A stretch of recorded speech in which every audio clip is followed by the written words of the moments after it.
Hello, everyone. Welcome to Joe Consume Cinema. I am your host, Senatus Populus Romanus, and today we have Rome, Season 1, Episode 1.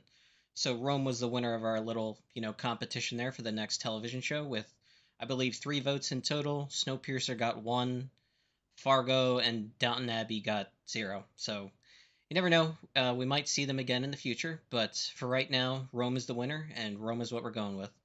So, I'm a little rusty on my, ancient Roman history. I did study it at one point, but it's been several decades since that time, so I don't remember a whole lot. I'm not going to judge it, on its historical merits. I'm sure people have, but what I hear is that the show is very good storytelling and it has some great acting, and that's what I'm really looking forward to. So, yeah, don't have anything to say about it because, again, never seen it, never seen any clips or anything like that. I just know at one point it was the big HBO, like flagship television show. So yeah, that's all I have to go on. And I do know it has 2 seasons, so it won't be too long again until we do probably a poll this time for suggestions of the next television show. So just in case, you could recommend it in the comments or anywhere on the channel, really. But that will eventually come up in the near future. And with that, let's just get right to it. The city is constantly roiled by conflict between the common people and the nobility. Power is shared and order maintained by 2 soldiers, old friends, Gnaeus Pompey Magnus and Gaius Julius Caesar. The last 8 years, while Pompey has kept the peace in Rome, Caesar has waged a war of conquest in Gaul that has made him ever more rich and popular.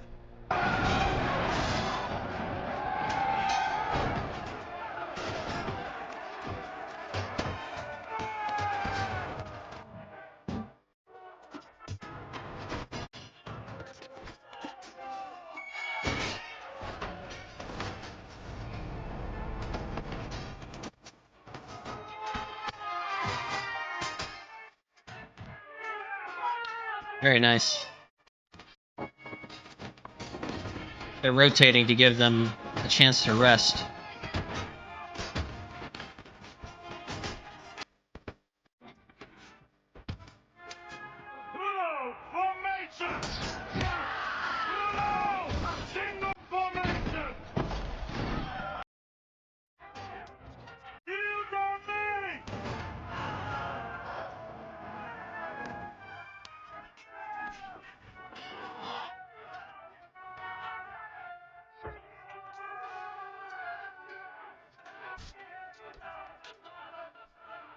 Get back in formation, you drunken fool!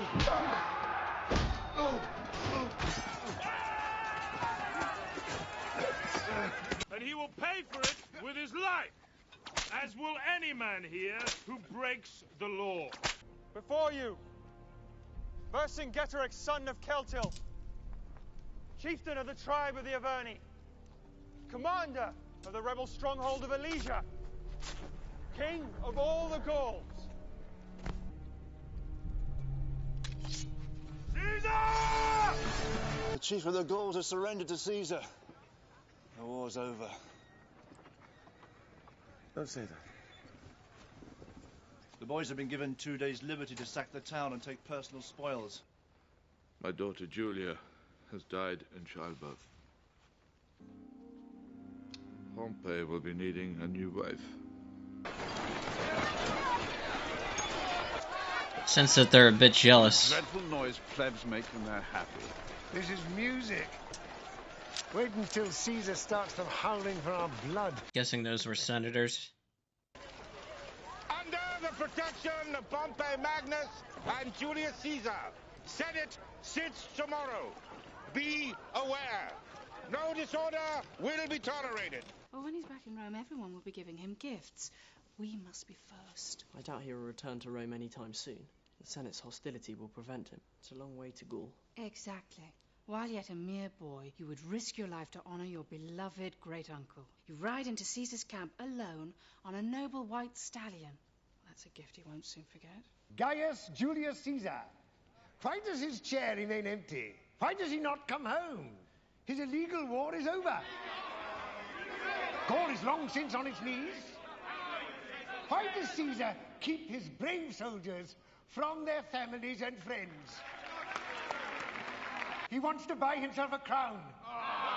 He wants to destroy the Republic and rule Rome as a bloody tyrant. That's why I move that Caesar's governorship in Gaul be terminated immediately, that his armies be disbanded, and that he be recalled to Rome to answer charges of illegal warfare, theft, bribery, and treason.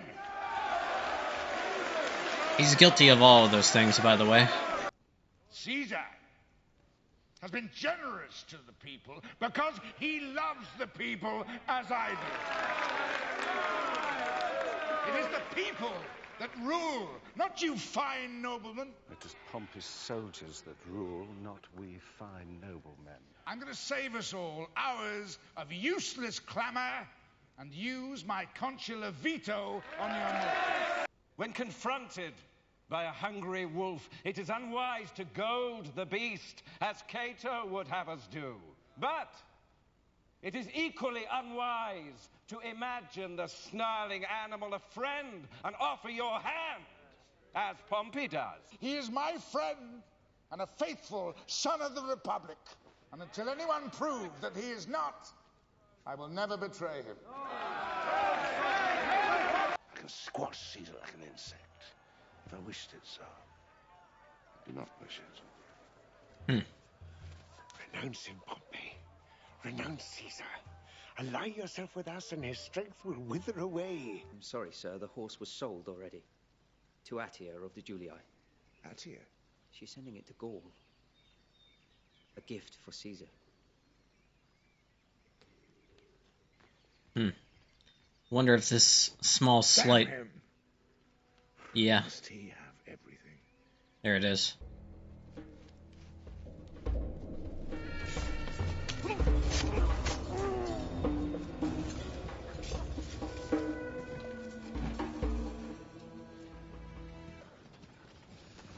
Let me look at you. It's as ugly as ever, I'm afraid. Not at all. It suits you, Brutus. What on earth are you doing here? Oh, Mark Antony, how nice. I've been visiting my cousin in Narbo. My personal standard was stolen by brigands. Bad business. The legions were already homesick and surly when the Eagle was taken. Now they're positively mutinous. The men think it's a sure sign of my doom, and they're clamoring like geese for disbandment. They did not seem so unhappy.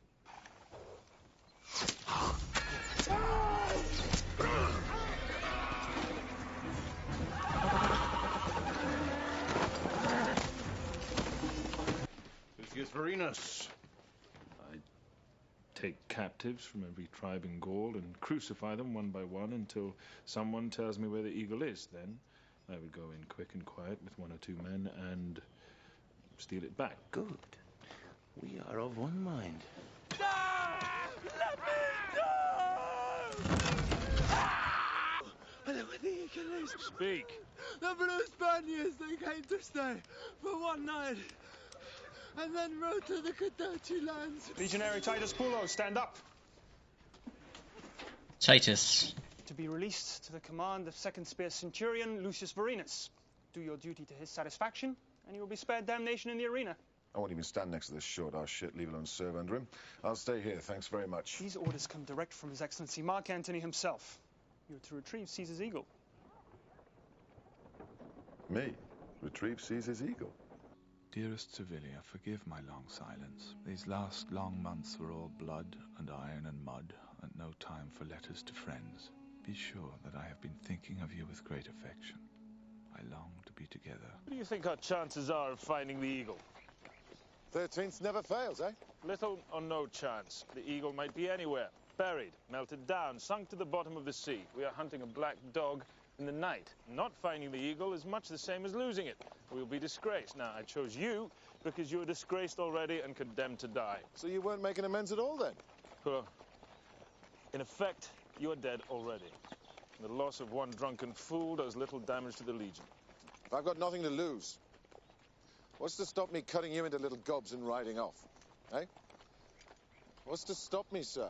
Well, if your honor as a soldier of the 13th isn't enough, then I'll have to rely on my superior fighting skills. Superior fighting skill?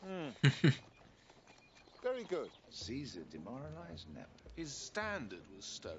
How did he let a foolish thing like that happen? I don't know, but his men are in uproar about it. Do me the favor of selecting whichever girl you think most likely to please and offer her to him in my name. That's an interesting assignment.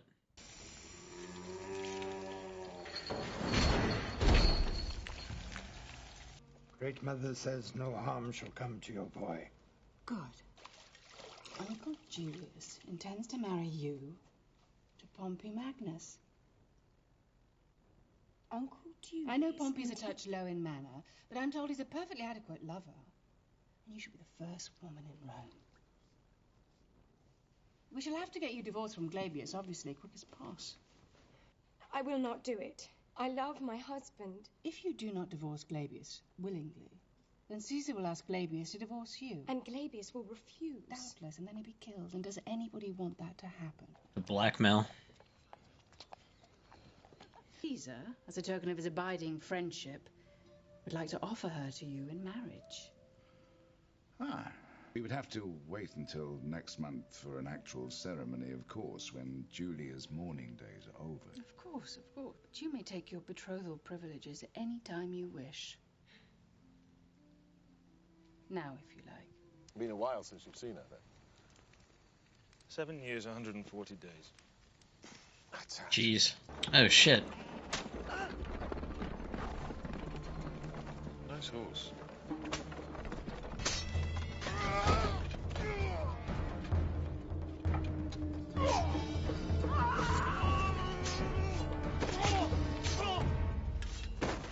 Maybe they won't get the standard back, but... Mars. Look here, Mars. I am Titus Pullo. These bloody men, my gift to you. I'm Gaius Octavian of the Julii, great-nephew of Julius Caesar.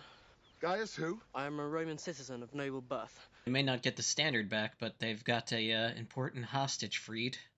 That should do good. You're on a fool's errand. If Caesar doesn't care about the eagle, why did he send us to find it? It would look strange if he made no effort. Actually, losing the eagle is useful to Caesar. Why would that be useful to Caesar? Because Pompey is no deep philosopher. He will take a symbolic loss for a real weakness. Explain. Caesar doesn't want to strike the first blow against an old friend, so he wishes to lure Pompey into attacking him first. Pompey will only do this if he believes Caesar is weak. No. Wow. They're as good as brothers, those two. When Julia died, the last true bond between them was cut. Caesar has taken the love of the common people from Pompey, and that was his most prized possession. A battle is inevitable. Interesting analysis, especially for someone his age. He might be right.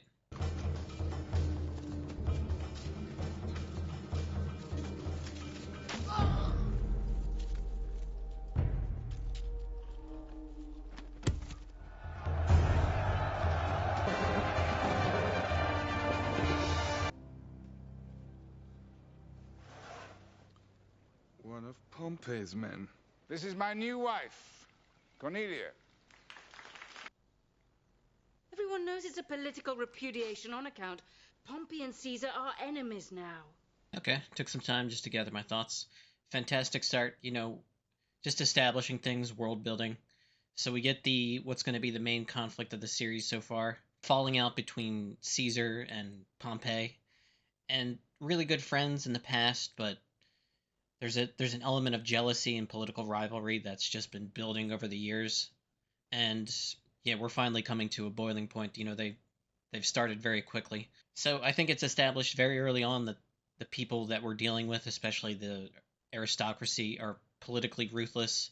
There's a lot of players, moving pieces on the board. The Senate and Pompey are kind of aligning together, but Caesar seems to have, the loyalty of the people. He has a very large army, and it's now moving back to Rome.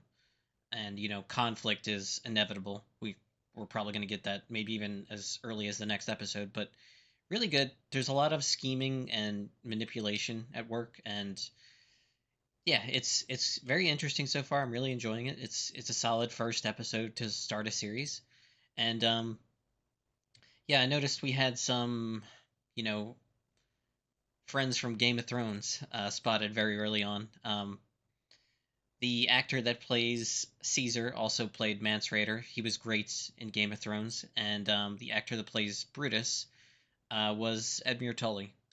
Not the biggest role, but like I thought he did a decent job in Game of Thrones too. But yeah, I'm seeing some familiar faces from other shows and movies and stuff, and it's always welcome, especially, seeing them this young because this was early 2000, 2001. I forget exactly, but very early on. Really enjoying it so far. It's world building, but, we need to, refamiliarize ourselves with, all the different players in the story. It's been a good long while since I've read A2 Brute, and, trying to remember things, just familiar with the names, but yeah, it's been a long time. But, we'll get there. It's establishing more than just, the characters in that story. It's really world building, and it's excellent so far. I'm really enjoying it. But yeah, that's pretty much all I got. As always, thanks for watching, and peace.